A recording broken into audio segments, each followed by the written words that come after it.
It was a cold day in April, and the clocks were striking 13.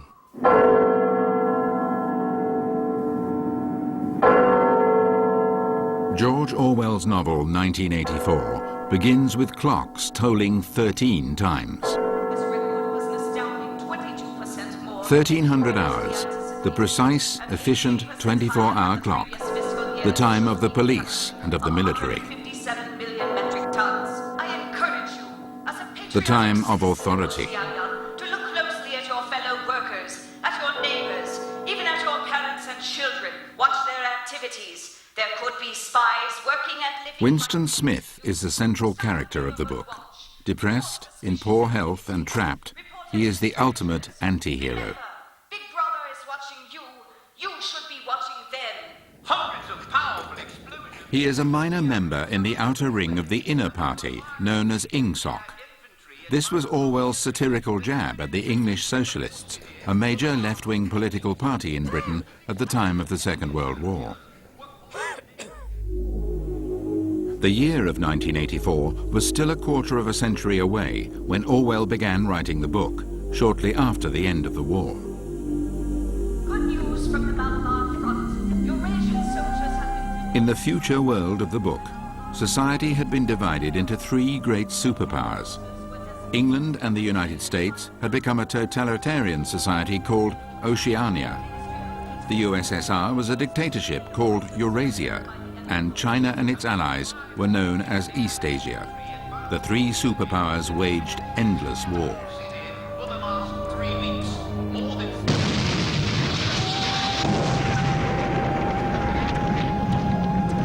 Pig iron output has risen 3% this past fiscal year in spite of a shortfall of iron ore. In Orwell's nightmare vision, television was a tool of the party. Developed as two-way devices, telescreens blared propaganda, while built-in cameras spied on people around the clock. They wanted to catch them with bad thoughts, a criminal activity called thought crime.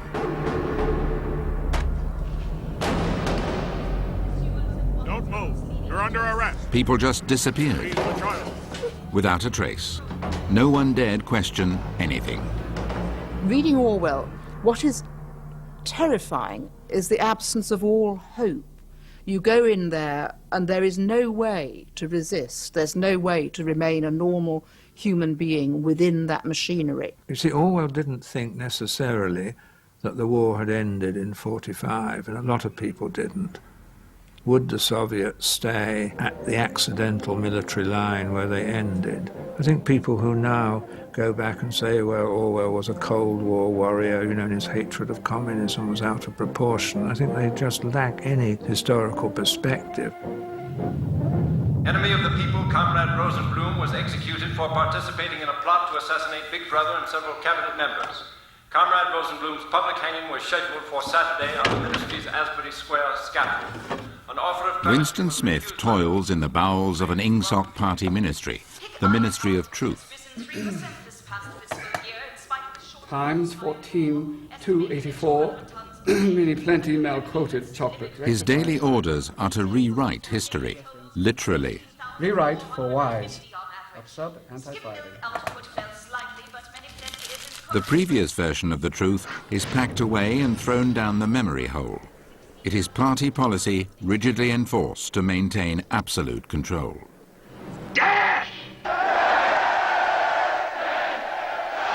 In the totalitarian society Orwell describes, there are the elite party members and the proletariat.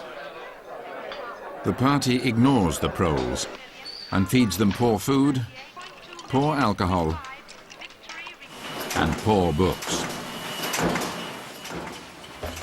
The books are so bad that Orwell describes them as being written by machines. One of the novel's main characters is Julia. Orwell never gave her a last name. She works in the fiction department, a bureau of the Ministry of Truth. It is a wonderful Orwell twist. Julia isn't a writer, she is a mechanic, maintaining the clanking machines that automatically write pornographic fiction. He was satirising the meanness and beastliness of man, not just political systems, but of man himself. And the picture that you get is of an extreme picture of human behaviour. In 1984, those who control the past, ran the party slogan, control the future. And those who control the present, control the past. For the citizens of Oceania, Ingsoc controlled everything.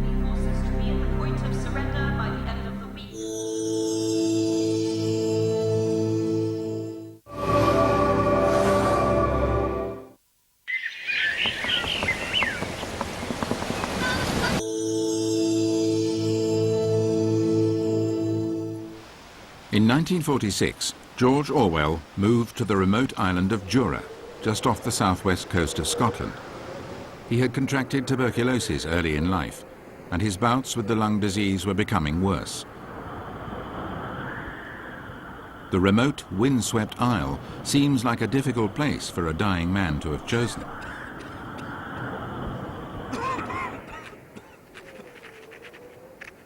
As a result of his poor health, Orwell, usually a quick and prolific writer, spent almost 3 years writing 1984.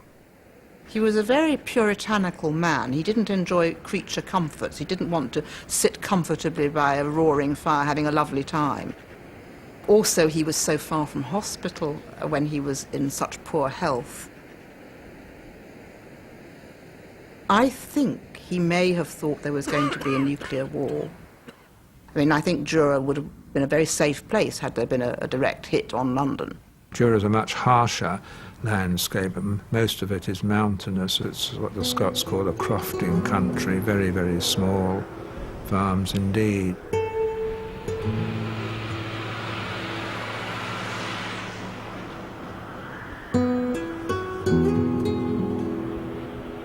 He wanted to be on his own. I think the image in his mind was the countryside.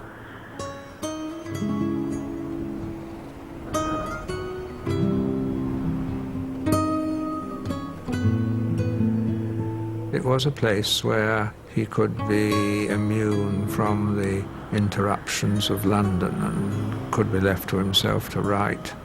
A lot of writers, after all, think of this, but they usually choose the south of France with good train connections. George Orwell was his pen name. He was born Eric Arthur Blair in Bengal, India, in 1903. His father was a minor civil servant in a colonial agency.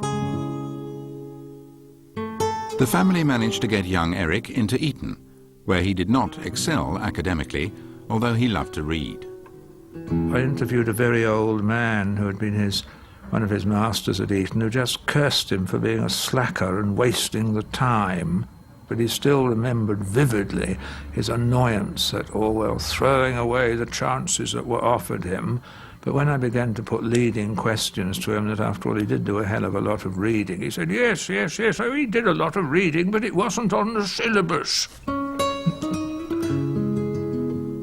In the 1920s and 30s, Orwell developed his writing as a journalist and political essayist. One of his first books was about the devastated lives of the poor in Paris and in London. He had decided not to publish under his real name, Eric Blair. Instead, he chose to call himself George Orwell.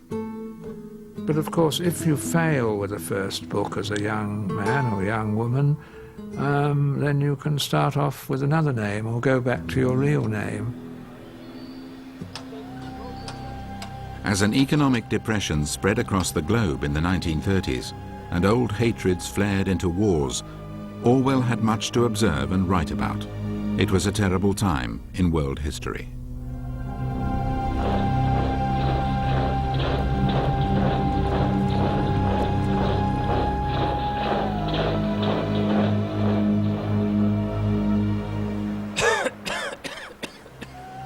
Years later, as he worked on 1984 in the isolation of the island farmhouse, he reflected on the 2 decades of world war, genocide and torture that had just passed.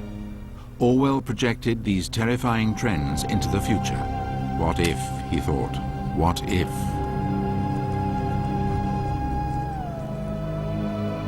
What if a tyrant were to take the idea of a minute of silence, common on national memorial days, and turn it on its head?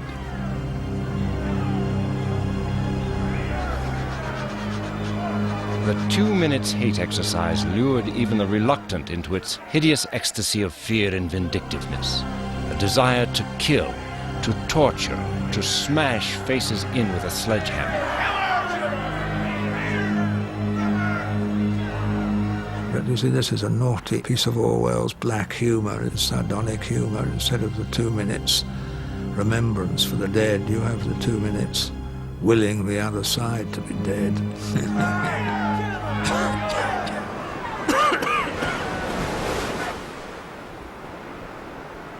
Orwell had lived through an era when Hitler and Stalin often whipped up national hysteria to rid themselves of political enemies. To satirize the tyrants, he had created the ultimate enemy of Big Brother. Goldstein was the target for the rage of Oceania's citizens. Goldstein was a thinly disguised reference to Trotsky, Stalin's political rival, who was eventually assassinated.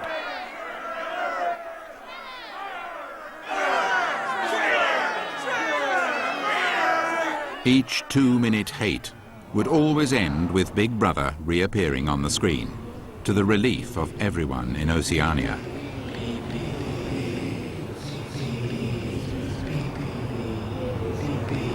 The hates were Orwellian satire aimed at political leaders who dream of total control over the minds of each and every citizen. In the last half a century, mass demonstrations and organized hates have been a regular feature of television news. But television itself has also become an instrument for manipulating hatred. We hated Saddam Hussein, and we had some reason to think that we ought to hate him. Then we hated Osama bin Laden. We don't know what he's done, really, but we hate him, and our hate is kept going. We used to hate Gaddafi, but we've sort of stopped hating Gaddafi because things in Libya have calmed down a bit. But undoubtedly, over the next year or two, there will be other hate people set up for us. And of course, it's true that we all long to hate. There's something in us that likes to hate, and Orwell was very, very perceptive about that. 1984 was published at the beginning of the Cold War, a period of intense hatred and fear, and the book was quickly taken up as an ideological weapon by the West against the East. The irony is that George Orwell's politics were decidedly left-wing. Later he argued that he had written the book in outrage, a blast against totalitarianism anywhere, in the West as well as in the Soviet Union. But there is no doubt Orwell held a seething hatred for Stalin. A decade before he began to write 1984, he had experienced the terror of totalitarian power during the Civil War in Spain.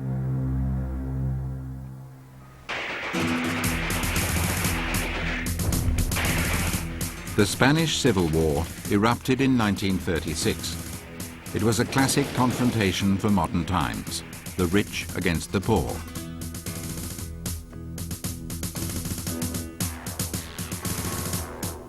Fascists against communists. The right versus the left. It was also a puppet show preamble to the main event, which would soon explode, World War II. Orwell quickly obtained journalist credentials, and with his bride Eileen, headed for Barcelona. He wanted to be more than just a war correspondent. He's supposed to have told his publisher when he asked him why he was going, well, someone's got to kill fascists. I mean, he's much more like an early American Republican. You know, if you feel there's injustice, you unsling your gun from the cottage or farmstead door and you go out and join the militia. And he did just that, joining up with a workers' militia called the POUM, the POUM. He knew the Pumistas were fighting the right-wing fascists, but he knew little about the political complexities of the Spanish left. There was vicious infighting between some of the workers' groups and the communist forces, supported by the Russian Communist Party. Orwell was soon caught up in more than one war. And this is, I think, the hardest thing for non-Spaniards to understand. Especially in America, we associate the communists with a revolutionary line. And here in Spain, the communists were actually against the revolution. And that's what I think is very confusing for us to understand. But I think in this case, the communists in Spain were following the foreign policy concerns of the Soviet Union and Stalin rather than the concerns of the workers within Spain. Stalin was concerned that a victory for the workers in Spain would alarm Western nations. He wanted total power over where and when workers would revolt against their bosses. Orwell was outraged at the Russians' betrayal.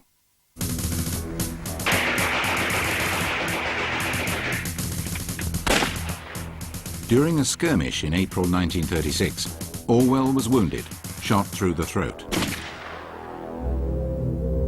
It would affect his speech for the rest of his life.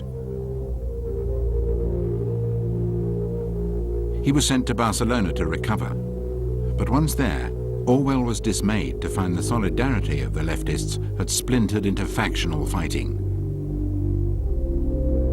The Stalinists were soon rounding up the militia and arresting their leaders. George Orwell and his wife fled north. It was a close escape.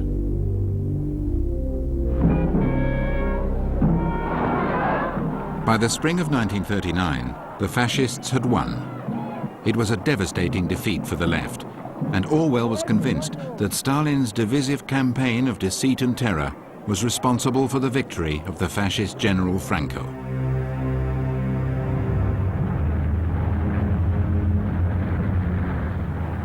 In the autumn of 1940, the Battle of Britain began. Hitler ordered the bombing of civilian population centers. In spite of daily air raids, Orwell took a few months to write a book, a kind of children's fable that reflected on his experience with the communists in Spain. It was his first major breakthrough book. Animal Farm begins with the idealistic farm animals rebelling and driving the human owner out of the place. At first, they enjoy their freedom and equality, but gradually they realize that some animals have become more equal than others.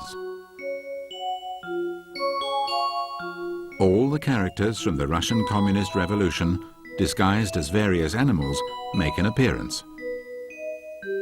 A pig called Napoleon, the most vicious pig of all, is of course Stalin. I think Animal Farm, in Orwell's intention, certainly, is a lament for the revolution betrayed. Animal Farm is very different in tone from 1984. One reason might be that Orwell's wife, Eileen, had a big impact on the writing, with her comments and her contributions. It's a much more accessible book than 1984, and it's nothing like so despairing. Meanwhile, projected overhead production for fiscal year 84-85 has been revised upward by... The vision of a dark, forbidding world of the future in 1984 may be connected to the tragic turn of events that occurred in Orwell's life.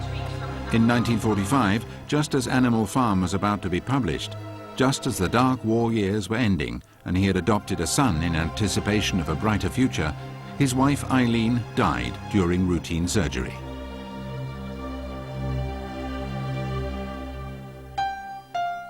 It was completely unexpected. Less than a year after her death, Orwell made his decision to leave London with his 2-year-old son and move to the island of Jura. He immediately began work on 1984. This was his last book. He was dying when he wrote it. And I think the combination of despair about Europe, despair about the political future, and despair about his own survival do make this one of the most terrifying books one has ever read. Steamer! Dead overhead! Get down! Get down!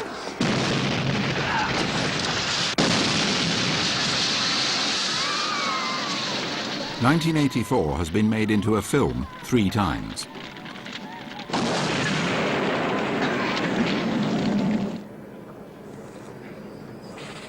In the most recent version, John Hurt is Winston Smith.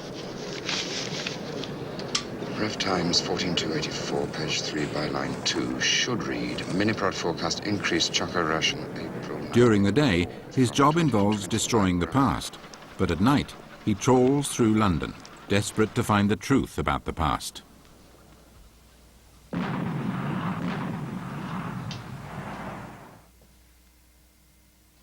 I help you?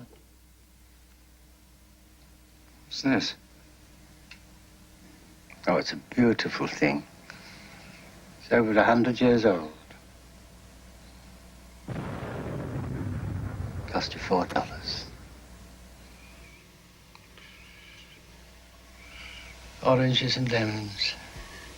Say the bells of St. Clement's. What was that? Something old. Orwell idealized what was simple and pure.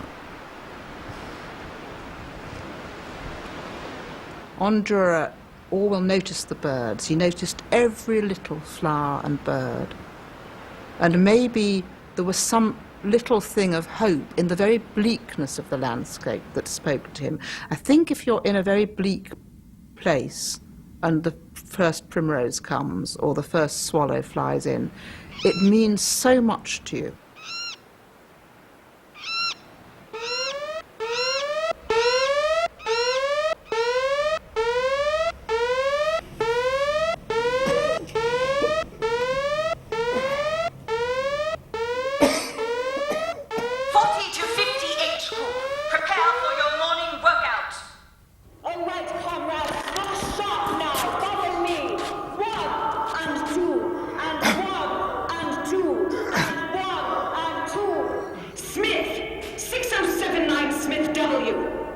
Yes, you. Bend lower, please. You can do better than that. You're not trying. Lower, please. That's better, comrade. There was never anything as sophisticated as two-way telescreens in communist bloc countries during the Cold War. Smoke and tear gas bombs, sometimes boomerang on the East German troops. But there were hidden microphones and wiretaps everywhere. There have been many reports of shootings. It was an all-consuming paranoia, and it was something Orwell saw coming. I'm 39 and I've had 4 children. Now look. 1 and 2 and 1. Winston rarely talks to women. His only relationship seems to be with the shrill, authoritarian instructor on the telescreen. Remember our fighting men. Then something totally unexpected happens. Winston has noticed that Julia, the girl from the fiction department, has been sneaking glances at him. He assumes that she is with the thought police. She stages a clumsy fall and manages to slip him a note. It's the start of a clandestine and dangerous love affair.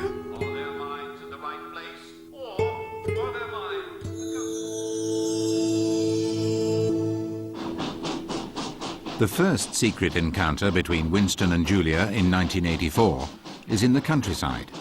It's the only place where there are a few gaps in the web of the ever-watchful telescreens. Winston discovers that Julia has slept with many men. It excites him. Listen, the more men you've had, the more I love you. I hate purity, I hate goodness. I don't want any virtue to exist anywhere. I want everyone to be corrupt to the bones. Well then, I ought to suit you, dear. I'm corrupt to the bones. Good news for all the young women in the anti-sex leagues. Big Brother wants to reward you for your efforts to abolish illicit sex in every nook and cranny of Oceania. The lovers rent a cheap room above the pawn shop. Even though it seemed odd that there was no telescreen, they continued their rebellion, for that is what it was. To be caught would lead to torture or death, or perhaps something worse. The most powerful form of science fiction is not a novel or a movie or a story that accurately predicts a future. It's a story that prevents a future. One of the most powerful self-preventing prophecies of all time was George Orwell's 1984, which conveyed an image that was so horrifying that millions of people said to themselves, I am going to devote a certain fraction of my effort for the rest of my life to making sure that this won't happen. Now that's powerful. That's powerful literature. When 1984, the actual year, came round, not only television, but the whole world had changed in ways Orwell could not have imagined. Mikhail Gorbachev was about to become premier in the Soviet Union, which would lead to the smashing of walls and the downfall of communism.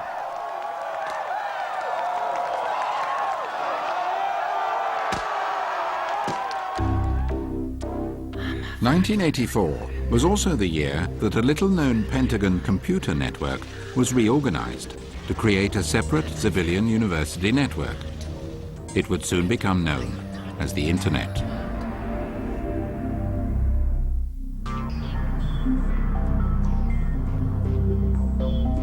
I think rereading 1984 in 1999 or 2000, you realize how much of it still speaks to us. There were people who tried to argue that certain things had passed away forever with the Berlin Wall, but there are other aspects of Orwell's nightmare that are with us every day.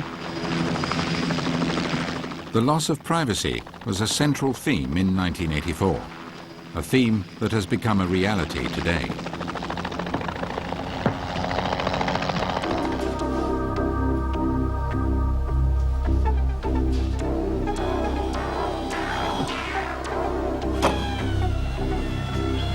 There's a sense of a loss of privacy, and that you now behave differently because you believe you're being monitored, even if nobody's ever looking at the screen. And I think that's what's happening in our society that changes your sense of freedom. Orwell valued privacy. He moved to the end of the earth to keep it. Even today, 50 years later, telephone salespeople can't bother his old house. There's no telephone. Hello, is this Evelyn Johansson? Hello. When We're will she raising be money for the Michael Green Parker's County equity? Patrolmen's Benevolence This is Cascade. Association. Hello, Would this you is be Jim interested? Arnold, the Steam Quick Carpet Cleaners. We'll be In the United States, one of the most irritating invasions of privacy is the nightly phone calls from the telephone salespeople. Hello? Hello there. May I speak to Kelly Martin? May I ask who's calling? Hi, Kelly. I'm Monique. With Flim Flax diet supplements, how are you today? For each and every citizen in the United States, there is an average of 300 files or more containing reams of private data. I hear your baby there, Kelly. Is it a boy or a girl? Telemarketers, as they are known, always want more. Reference the following grade for the DTU 216. Reference the BDR and Martin/Kelly. She terminated at 306. Cancel. Stop. Unproceed construction-wise. Orwell's warning may be coming true. I completed 72 UTCs with a return estimate of 76% on the GPS. Got to the floor. The loss of privacy, strangers reading your files, reading your images, reading your mind. Report any strangers. Remember, Big Brother is watching you. You should be watching them. Supposedly for your benefit, of course. We were wondering if you've heard of our Flim Flax Daily Duo? No, thank you. Bye. The line often repeated is that we must give up a little bit of freedom for the convenience and protection. But the freedom we give up is real and known. Unknown is the true nature of the protection we receive in return. My grandparents were killed because of the gathering of information in Europe, and as a Jew especially, I worry about myself and minorities and what can be done if somebody comes into power and takes all that information and uses it. So it may be somewhat innocuous now, but the enormous power of now knowing everyone's race, religion, which videos they watch, and how many groceries they buy by just tracking their credit cards or where they've been on vacation is terrifying if it falls into the wrong hands. Winston and Julia had been living a fantasy.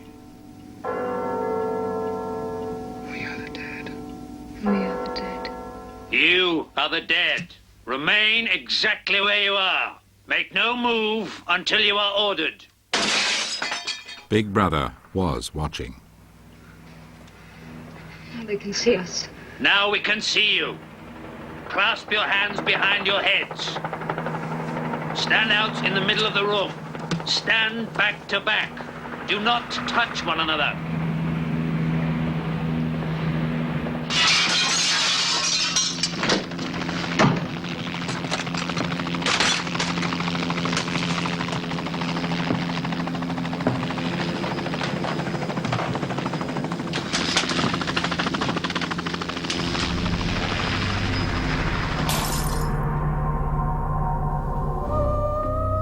More than 21 million surveillance cameras have been sold and installed worldwide, and that's a modest estimate.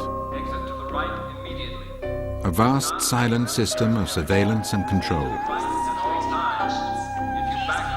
They are powered up right now, watching for you. At the moment, even with millions of security cameras, our lives remain mostly private by default. Maintained because we are hiding in plain sight, surveillance of our intimate details requires too much effort, for the moment. Enemy of the people, Comrade Rosenblum was executed for participating in a plot to assassinate Big Brother and several cabinet members. And that is the obvious flaw in Orwell's concept of the two-way telescreen. Who would watch the watchers, and who would watch them watching? In 1984, people watched people. That is all changing. Computers are already able to recognize faces in a primitive way. A personal computer has the equivalent brain power of, at best, a mouse. But the silicon circuits become brighter and brainier by the day. By 2020, $1,000 of computation will be equal to the computational capacity of the human brain, which I estimate at about 100 billion neurons. By 2030, $1 of computation will equal the computing capacity of the human brain. Now that's a necessary but not sufficient condition to create computers or non-biological intelligence equal to human intelligence. Please remain in your vehicle. Exit to the right. Who will be watching the watchers? Watching the watchers watch us. To the right at all times. If you back up, Quite possibly, non-biological intelligence. look left. Clear the lane immediately. Objects in your Presumably, a biological mind, human, will remain in control of the central processing. Presumably. are within sight of the capital. But is that good news? I think what Orwell made us aware of is how easy it is, to transform a whole culture, a whole nation. You can take good people, the best, the brightest, the people with the best values, the most normal, the most healthy, and transform them into fascists, into totalitarian-minded individuals, or mindless individuals, into Orwellian clogs of the state. In 1971, at Stanford University, Philip Zimbardo learned just how quickly human values can shift during an experiment he had organized in the Department of Psychology. College students, recruited through newspaper ads, were divided up at random into groups of prisoners and guards. The experiment called for those designated prisoners to actually be rounded up and jailed. Zimbardo was shocked when the experiment turned truly Orwellian. You smile to an athlete. You get down here and do 10 push-ups. 2, 3, 4. Within 2 days, they were hitting them with the clubs, they were cursing them, they were physically abusing them. The boys, college students who were playing the role of guards had become prison guards. Were telling me these guys are dangerous, they have to be kept in chains, they have to be put in solitary confinement all night. Get in that private then. I mean, just total loss of reality in the most Orwellian sense. Prisoner 819 did a bad thing. The study was supposed to run for 2 weeks. I had to end it in 6 days because it was totally out of control. Smoking is a privilege. Smoking is a privilege. The guards in Zimbardo's experiment had become infatuated with power. Now, there's a couple ways that we can do this.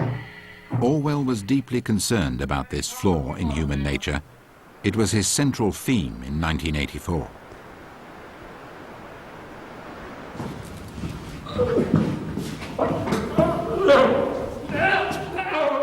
After their arrest, Winston and Julia are sent to the torture chambers to be re-educated. The party seeks power entirely for its own sake. We are not interested in the good of others. We are interested solely in power. Not wealth or luxury or long life or happiness, only power. Pure power. What pure power means, you will understand presently.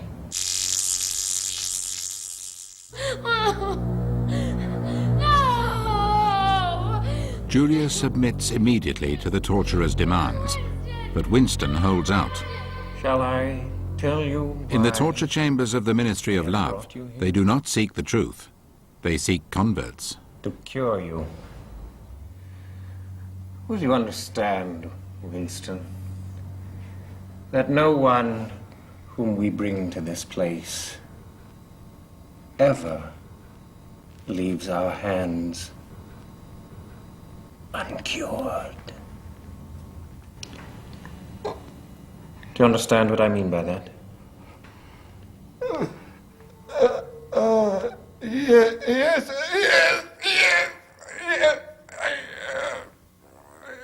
No. I do.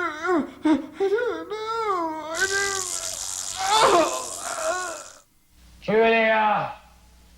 Get up. The final chapters in 1984 have become a permanent part of our cultural memory. Stand up straighter. In the movie, Richard Burton, in his last screen role before he died, played O'Brien, the inner party chief. Tell me, Winston, and remember, no lies. What are your true feelings towards Big Brother? I hate him. You must love him. It's not enough to obey him. You must love him. Room 101. He orders Winston to the subterranean room 101 in the Ministry of Love, where individual tortures are custom-made to present each victim with his greatest fear. For Winston, it was rats. I press the first lever, and the rats move into the front compartment. I press the second, and the door of the cage will slide up.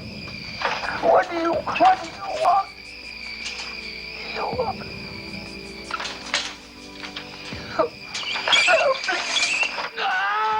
As the starved rats move closer to Winston's face, he begins to hallucinate that Julia is just beyond the cage.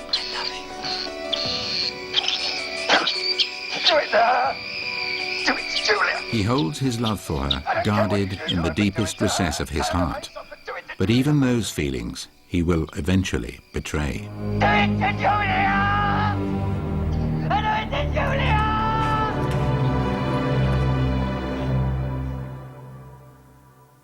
Beastly. According to his mother, Orwell's first word was beastly, which is unusual language for a 2-year-old. Towards the end of his life, Orwell became increasingly concerned that the English language was being treated in a beastly manner.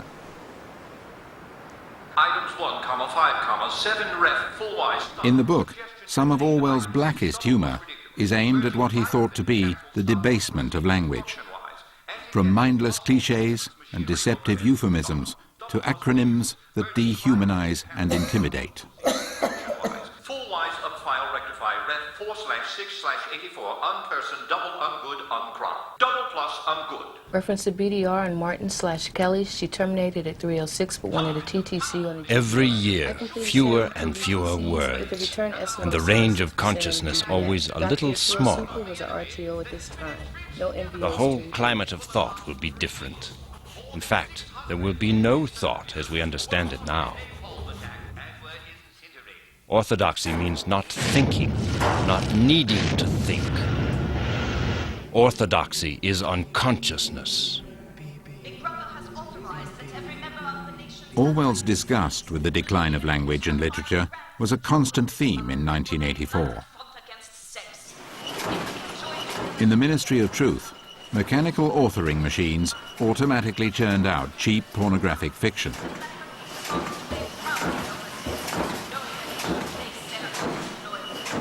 A machine intelligent enough to write would have seemed a remote science fiction fantasy in 1949, but Orwell was on the right track. It doesn't matter. Feeding egos ain't no claim on our souls. Digital machines don't write pornography yet. However, there is a software program that will generate random poetry of sorts. Tap the haiku button and it mimics the Japanese style. The software was written by Ray Kurzweil. Silent hands, places with manuscripts, looking for the sun. And every day, such programs become more powerful. In Orwell's time, the powers that be operated from deep inside faceless buildings, but at least they were human.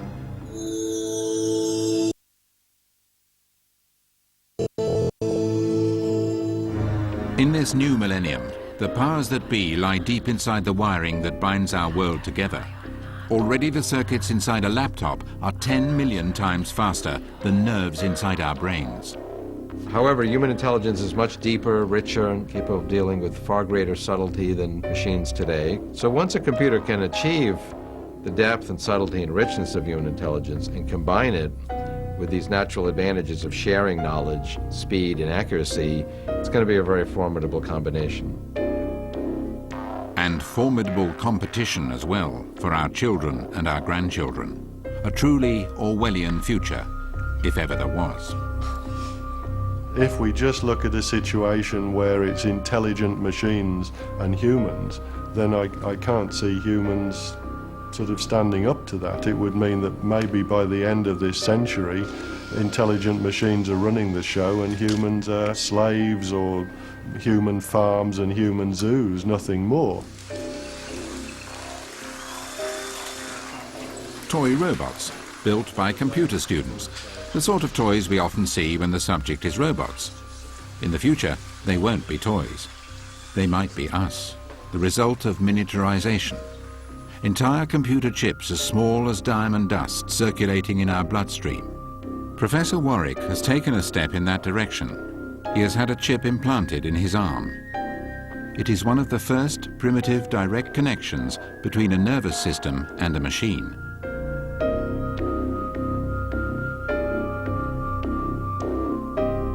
Later, his wife, Irena, will have a chip slipped under her skin. As the technology evolves, the implants could lead to a direct connection, brain to brain. So it's looking at the electronic signals that our thoughts being transferred between people, a bit like telepathy, but for real, technically. Or will the brain not be able to cope? We simply don't know. We simply may not want to know. Party members honor the glorious English. The idea of humans hardwired into a vast network fits the sort of bleak future that Orwell seemed particularly concerned about when writing 1984. Perhaps Orwell was right in a roundabout way, and that's what we will end up with. The humans that are connected won't just be connected human to one intelligent machine as a standalone, will be a human connected into a network.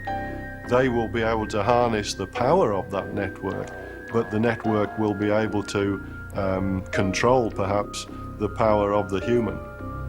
Big brother of a human nature is now big brother of an internet nature. Issued a major report that anticipated pork belly totals will exceed all expectations this coming fall. After the final terror in Room 101, Winston Smith is released.